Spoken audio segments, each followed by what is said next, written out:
नमस्कार, आपका स्वागत है एडिटोरियल रीडिंग में। नमस्कार स्वीकार कीजिए सुखपाल सिंह का जलवायु परिवर्तन से खेती पर खतरा। विस्तार से बात करते हैं। भारत ही नहीं, दुनिया भर में जलवायु संकट का असर खेती किसानों पर पड़ रहा है। पिछले एक दशक में अतिशीत, लू, अतिवृष्टि, बाढ़, तूफान और बादल फटने की घटनाओं से जान माल को नुकसान हुआ है। करोड़ों हेक्टेयर में खड़ी फसलें नष्ट हो गई। आग लगने की घटनाओं से अरबों रुपए का जो नुकसान हुआ है, उसका कोई लेखा जोखा नहीं है। सवाल है कि जलवायु संकट के दौर में ऐसी प्राकृतिक आपदाओं के जान माल और खेती बागवानी के नुकसान का जिम्मेदार कौन है। भारत में केंद्र और राज्य सरकारें ऐसे वक्त में किसानों के लिए राहत की पोटली तो खोलती हैं, लेकिन उसका फ़ायदा कितने प्रभावित किसानों तक पहुंचता है, ये बताने की ज़रूरत नहीं। किस वजह से नहीं पहुंचता, यह तो सभी जानते हैं। सवाल है कि जिस किसान पर अन्न, सब्जी और फल पैदा करने की जिम्मेदारी है, उसकी हालत कब तक ऐसी बनी रहेगी। क्या सरकारी राहत से किसानों के नुकसान की पूरी भरपाई हो पाती है। भारत सहित दुनिया भर के किसान प्राकृतिक आपदाओं और दूसरी तमाम समस्याओं को झेलते रहते हैं, लेकिन किसानी से मुंह नहीं मोड़ते। यह बात तो सच है कि अब करोड़ों लोग कृषि कार्य से खुद को अलग कर रहे हैं। इसका कारण खेती का घाटे में जाना और बढ़ती प्राकृतिक आपदाओं की वजह से हर साल 10 लाख करोड़ रुपए का घाटा उठाते रहना।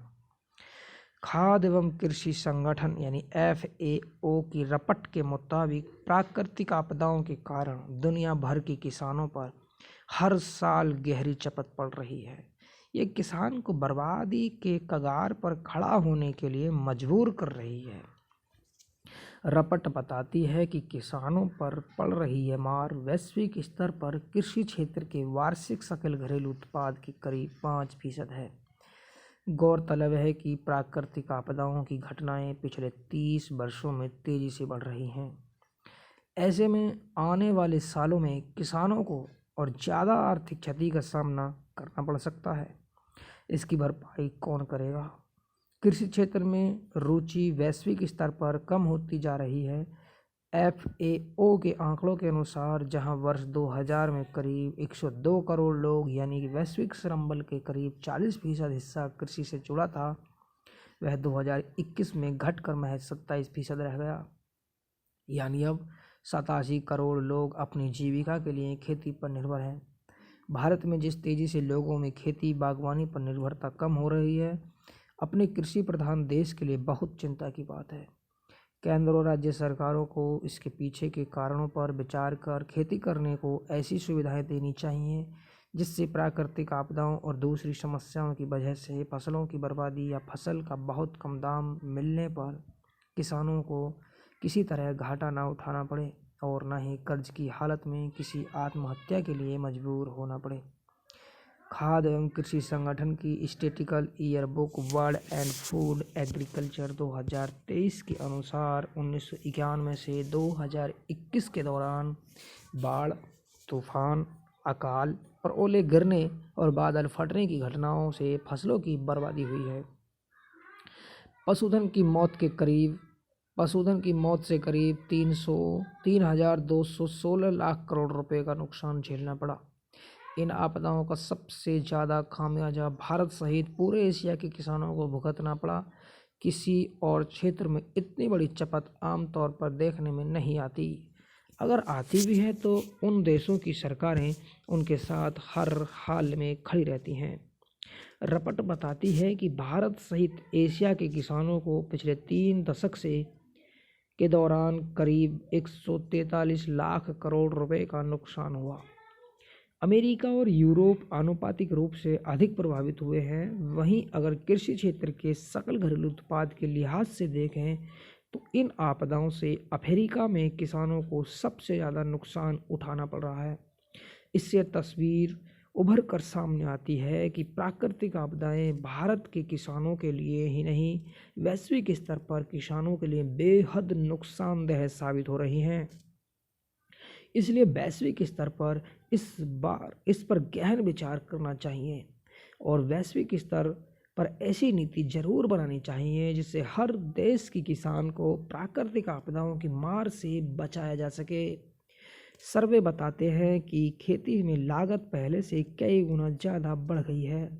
इस वजह से भारत के करोड़ों किसान साल के 12 महीने कर्ज से दबे रहते हैं। केंद्र और राज्य सरकारों की कोई सकारात्मक नीति ना होने से भारत के लाखों किसान जहां आर्थिक समस्या में उलझे रहते हैं, वहीं पारिवारिक समस्याओं से भी परेशान रहते हैं।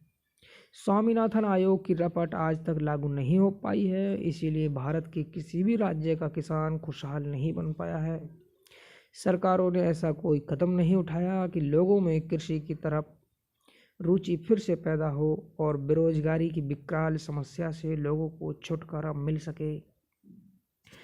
FAO की रिपोर्ट के अनुसार भारत की कृषि खाद्य प्रणाली की छिपी लागत 91 लाख करोड़ रुपए और वहीं वैश्विक स्तर पर खाद्य प्रणालियों की छिपी लागत करीब 1057 लाख करोड़ रुपए है। इसमें भारत की हिस्सेदारी 8.8% है। इस तरह अमेरिका और चीन के बाद दुनिया में तीसरी सबसे अधिक लागत है। अमेरिका और चीन के बाद दुनिया में तीसरी सबसे अधिक लागत है।